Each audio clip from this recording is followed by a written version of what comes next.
At the end of his earthly ministry, it's approaching. Jesus knows that it's approaching. He's got plans. He's got concerns. But he wanted to wrap up his time well, to leave his friends, the disciples, on good, solid footing. There were some things that he needed to teach. There was the last things that he wanted to make sure were clear, and these had all been layered on top of the other teachings that he'd been giving previously. So he's like, before I go, don't forget. Before I go, I really want you to see this. I really want you to understand this. Before I go, I need you to step up, to take it to another level that you have not yet hit. Before I go, I want to make some things clear. I want you to have hope in what is to come, to be trained to face whatever it is that you will have to face. So last time that we were discussing or dealing with the farewell discourse would have been in October. So seriously, right? People that we know weren't even born then. People have become grandparents since then. This is quite a while ago, so don't worry. I don't expect you to remember it all word for word perfectly. We'll be grading on a bell curve today, so don't worry. I just want to give you a bit of a refresher to pull this back in, see how we have progressed. So in July, which is, right, it's even farther back than October, farther than you could possibly remember. But we started with John chapter 14, verse 1. Do not let your hearts be troubled. You believe in God, believe also in me. This is Jesus speaking to his disciples. Let not your hearts be troubled. Believe in me, trust in me. Yes, I'm leaving. I'm changing my address, but I'm not abandoning you. I'm going to prepare a place for you. I'm going to get that place ready for you so that you can come and you can join me. This is not the end. Don't worry. You're not going to be on your own. That part, the not leaving them alone part, is explained more later on in the passage. We're not going to get there today. But I want you to know that it's taken care of. I've got a plan, says Jesus. And then the next time we were in this, it was August, and we continued by looking at how we tend to be suckers for the spectacular.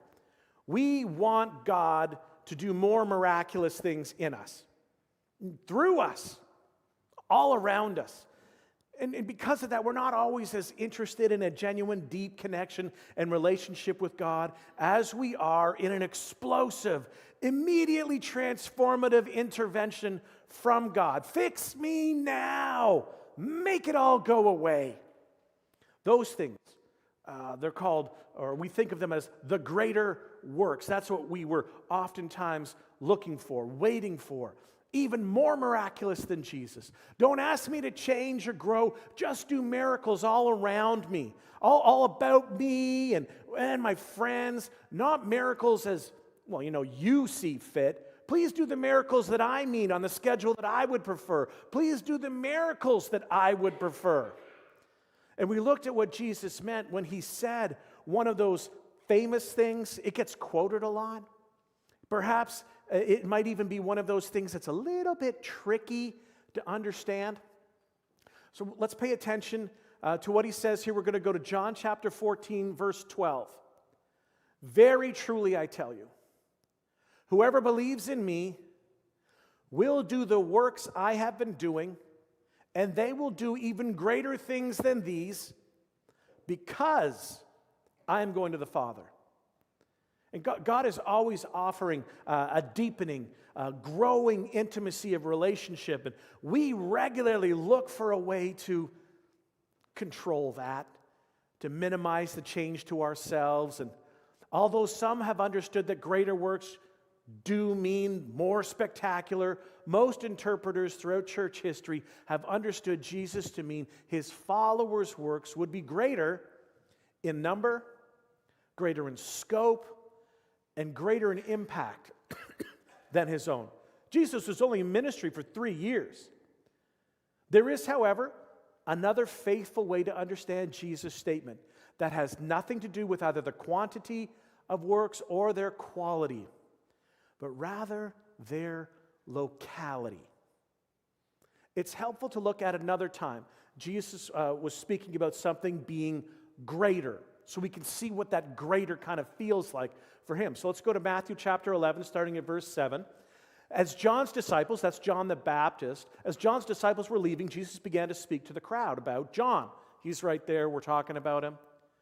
What did you go out into the wilderness to see? Like a reed swayed by the wind? 8. If not, what did you go and see? A man dressed in fine clothes? No.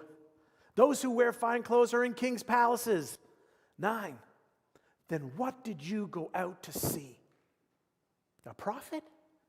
Yes, I tell you, and more than a prophet. 10. This is the one whom it is written. Isaiah 57 is where it's written.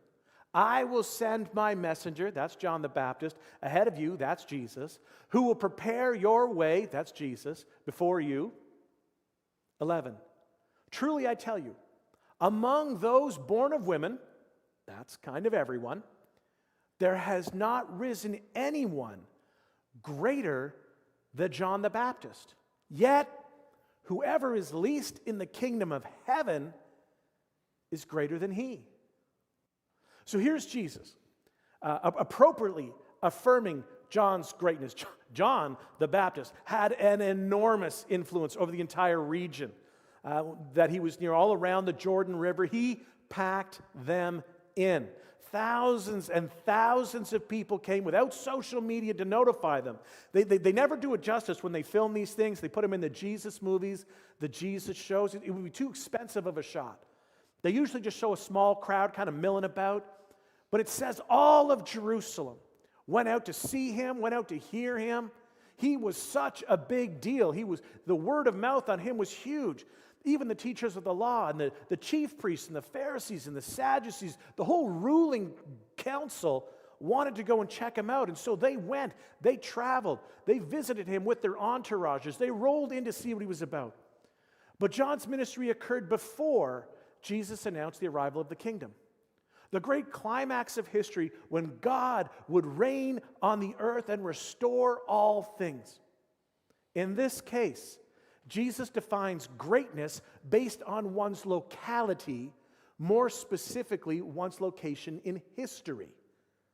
To be the least significant person within the age of God's kingdom is greater than being the most significant person before it.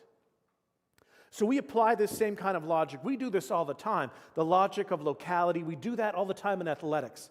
Making a three-point shot in a basketball game is great. Hitting a three-pointer after right at the buzzer to win the championship, even greater. Score lots of points in the round-robin tournament, that's great. But score in the gold medal game, and that is huge. Goal scoring is different in the preseason, the regular season, and the playoffs. No matter how spectacular the goal is in the AHL, it will not carry the weight of your first goal in the NHL.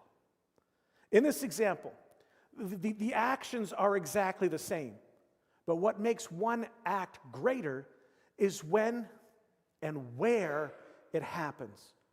The golden goal, that goal that was scored in overtime in the gold medal winning game. It's a legendary goal, and its greatness is determined by its location rather than by the nature of the action itself. No one replays the video of a three-pointer sunk during practice, but the game-winning shot from downtown will be celebrated forever. Likewise, Jesus affirms the greatness of John's life. What an influence! But living within God's kingdom is, by virtue of its location in history, even greater. As the real estate cliche says, location is everything. The 3 rules of real estate: location, location, location.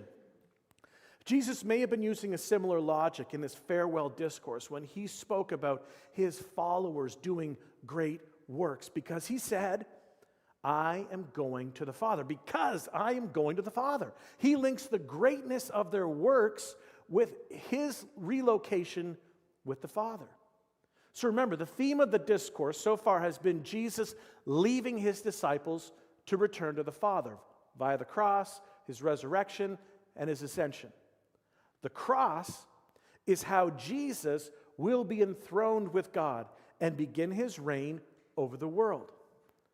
Therefore, his disciples' works will happen during this final age of the world, the great climax that all of history has been moving toward.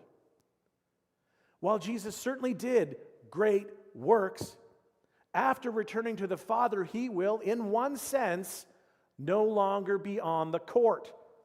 He is now off the ice, and instead he will take up his rightful place coaching, ruling, while his followers, the church, play the final championship. In this way, their actions on the court will exceed his greatness because they will occur during his reign, even as his authority as the true King of Kings will far exceed theirs as his servants. So, communication is key. This is not the time to wander off on your own. This is still a team event that follows the plays and the plans, the mission laid out by our coach, by our master.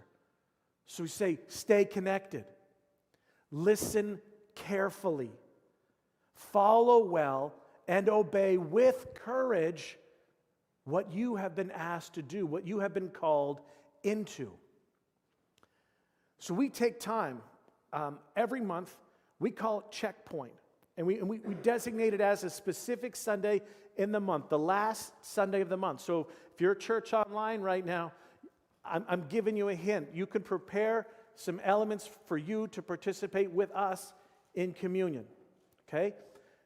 A Checkpoint Sunday, we use the image that we are on a road trip. That's what we say, what we're sort of doing every day. We're on this road trip in earnest pursuit of Jesus. We are being drawn together into one where we experience the faith and the hope of Jesus. So on this road trip, periodically, we got to take a stop, a checkpoint. We pull off to the side of the road. We got to check our bearings.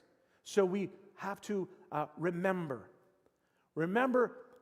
who God is, what he's done in the ancient past, what he's done in the recent past, but most importantly, what he's done in your past. How has God been active in your life? And we remember those things. We pull them back up. They have a tendency naturally to fade. So we choose to pull them back into our memory, to recall what has God done? What did Jesus do when he was on earth? What has happened in the past? Do I remember those stories that are in my own life?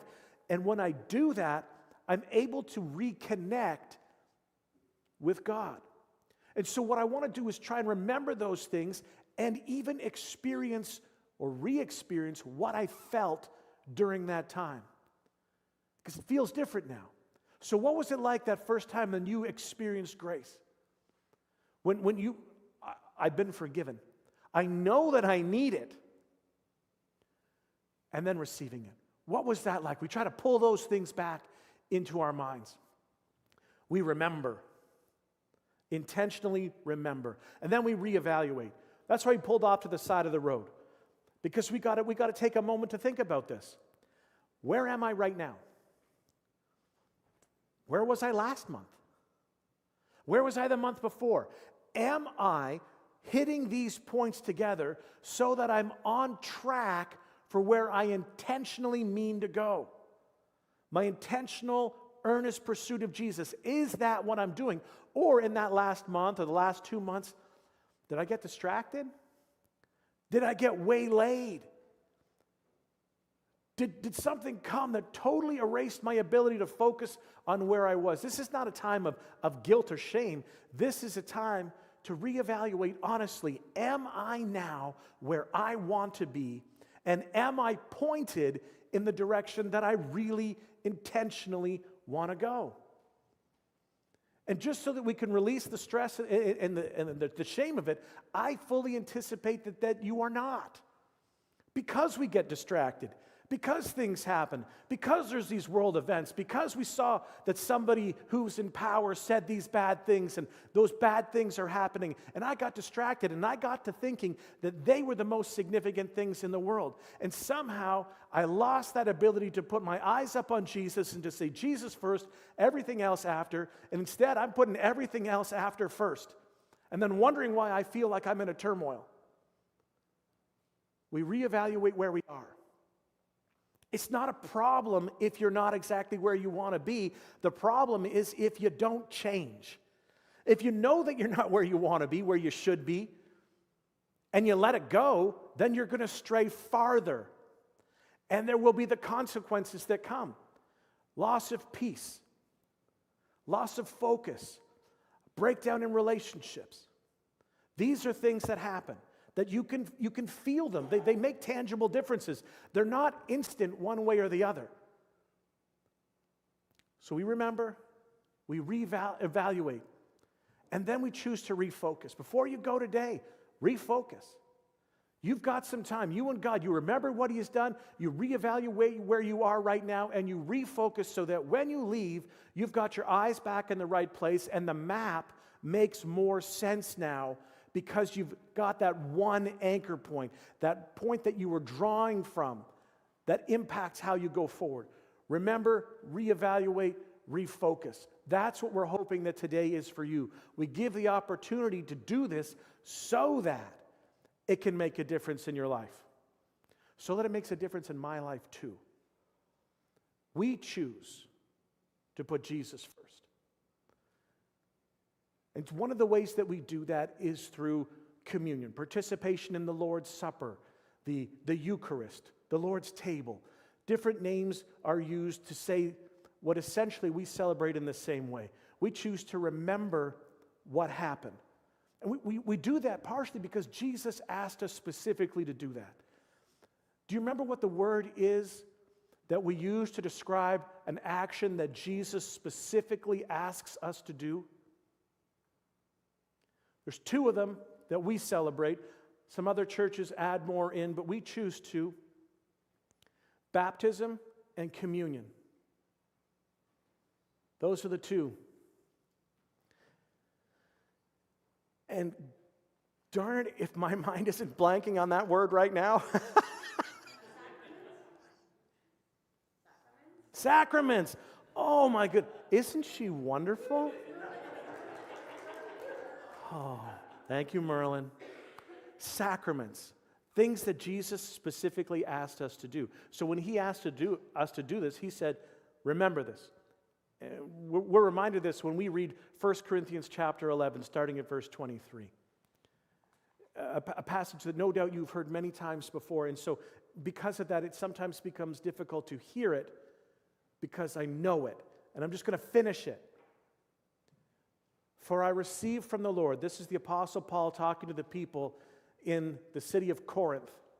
For I received from the Lord what I also passed on to you. The Lord Jesus, on the night that He was betrayed, Maundy Thursday, He took bread, verse 24, and when He had given thanks, He broke it, and He said, this is my body, which is for you. Do this in remembrance of me. Now, it's important to remember that He's saying, do this in remembrance of me, because He's in the middle of another ceremony. He's in the middle of this celebration called Passover. And Passover celebrates God intervening in their ancient past, where they were reminded to remember what happened. And Jesus is breaking into that ceremony to say, do you remember when God made a difference and He came and He saved us? Yeah, that saving us part is what we're going to go forward with again. Do this, break this bread in remembrance of me. 25. In the same way, after supper, He took the cup, saying, this cup is the new covenant in my blood. So they were celebrating, they lived in a covenant, the Sinaitic covenant, The covenant that God gave them when he was on Mount Sinai. We think of it symbolically with the 10 commandments, but there was a heck of a lot more than 10. But 10 got written down. The 10 commandments, there was this covenant that the entire country, the nation lived under. This is how we relate to God. This is what it looks like. And Jesus is now saying there's a new covenant. And that new covenant is guaranteed, made, created by, with my blood. There's a new covenant in my blood. Do this whenever you drink it.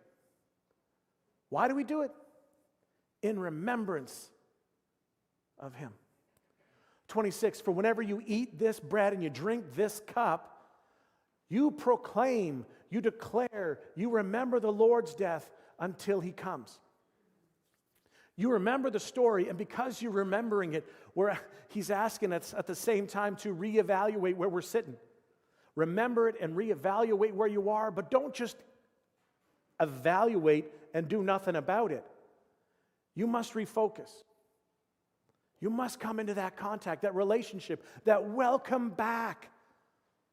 That's the story where he talks about the prodigal son, and everything's gone bad, and there's a separation between the father and the son. And it seems like there's no way back. I've been too bad. I've done too much. It's gone on too long. Welcome back is what the prodigal son story tells us. The father welcomes the son from a long way off. I saw you coming. I was waiting for you. I was watching you. I know you get distracted. I know these things happen. I have set up a plan, a system, a way to come back so that you don't have to stay away. You don't have to say it's too bad, it's too much. No, I'm welcoming you back. It's so important that you remember these things, because if you don't remember them, they become foggy. They become religious things. They become a way that says, I feel shame. I feel distance. I feel that it's broken. How could God ever welcome me back? Not because of what you've done, but because of what he did. That's why he wants you to remember. That's why he wants you to together to declare this, to proclaim this story. Remember it, because in it there is life, and in it there is freedom, in it there is mercy, there is grace, and there is hope for today, but not just today, for the future as well. So that's what we celebrate. That's what we're getting into. That's what we're remembering. And we're using to reshape, refocus our life as we go forward. It's not just a checked box. It is a life that is lived in response to the memories that we have. Because of what has happened, I will now choose to live in this way. That's how we go forward. It's not about just the right and wrong. It's about the earnest pursuit of Jesus. I will submit myself, my will, my choices. I will submit them under yours because I trust you. I trust that you have the best in store for me, and I make bad decisions all the time. I make them so frequently. How could I trust myself to make these right decisions all the time? I got a sore shoulder today. And you're thinking that must be because of all the snow shoveling, or probably you're thinking, what about those kids that you rescued out of the school bus, or the burning building that you went into and you had to lift the wall up to pull? No. Surprise. I slept wrong. I got a pillow-related injury, okay? This is the guy that I'm going to put my trust in. I stumble, I fall, I mess up all the time. I put my trust, I put my faith, I put my hope in Jesus. And to do that, I have to remember what has happened in the past, what has happened in my past. He has been faithful. And I encourage you to remember that for yourself. If you don't have a story that you can identify as your faithfulness story, your trust story, then you go back into history and you see how God has been faithful there. And then you pay attention, because your story is coming. Your story will become more clear to you as you go forward. But that's what we're looking for today, that moment of remembrance. So if you can say, it is my desire to go in earnest pursuit of Jesus. I remember what he has done. I'm reevaluating where I am right now. I want to refocus to where I can go to earnestly follow him, to get my lines lined up so that I'm going to actually hit the target I'm shooting for. If that's your desire, I want to welcome you to take communion with us. To have this moment where you can once again say, less of me, more of you. I need more of you in me. And so we choose to partake. We choose to put it in us to say, this is what I want to come to life in me in increased measure, in a deeper proportion. Lord Jesus, come to life in me. So Jesus, we thank you for what you have done, the life that you lived, your choice to willingly submit yourself, your great rescue plan required you to die so that the penalty for sin could be paid. And you open that possibility of freedom, the possibility of forgiveness to us so that we might have restored relationship with you. Not just once, because we don't just need your forgiveness. Once, it's an ongoing thing to keep ourselves aligned with you, tuned to your frequency, close enough that we've got 5 bars in reception to hearing from you. And then, God, give us the courage to move as you would direct us, to stay on mission, walking towards you. So we take these elements, the bread and the cup, and we use them as symbols to remember you, but to ask that they become agents of grace. As we choose to submit ourselves to you and we say, this is my symbol that I'm using to say that, meet us mystically, supernaturally with your grace. Restore to us the joy of our salvation, but give us hope for the future and a purpose to walk towards you and to bring somebody with us as we go.